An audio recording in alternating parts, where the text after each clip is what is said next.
Turning now to the latest on President Trump's new tariff policy. Smartphones, computers, and other tech devices are now exempt for those taxes on imported goods from China. Well, that's welcome news for Wall Street. The market just closing up more than 300 points. You see it right there on your screen. Well, NBC senior White House correspondent Gabe Gutierrez is breaking down what this means for the country and your wallet.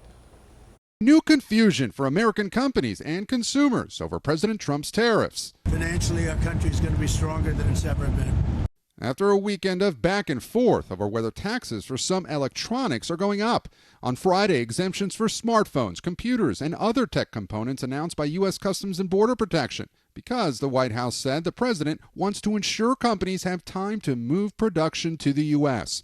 Tariffs on electronics would affect American companies like Apple, who manufacture many devices overseas. On Sunday, the president's advisors tried to clarify. The policy is no exemptions, no exclusions. They're exempt from the reciprocal tariffs, but they're included in the semiconductor tariffs, which are coming in probably a month or two. The president later posting nobody is getting off the hook, arguing there was no tariff exception announced on Friday, and that the products are just moving to a different tariff bucket.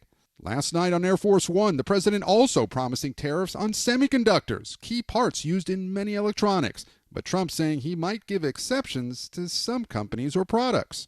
You have to show a certain flexibility. Nobody should be so rigid. Democrats say the president's chaotic tariff rollout has backfired. President Trump now has a crisis in credibility. All of it fueling new anxiety for consumers. At the Apple store in Chicago, some shoppers told us tariffs are driving them to upgrade their phones as soon as possible. I feel like I shouldn't have to be checking the news every single day to make sure I can afford products that we've all been kind of accustomed to.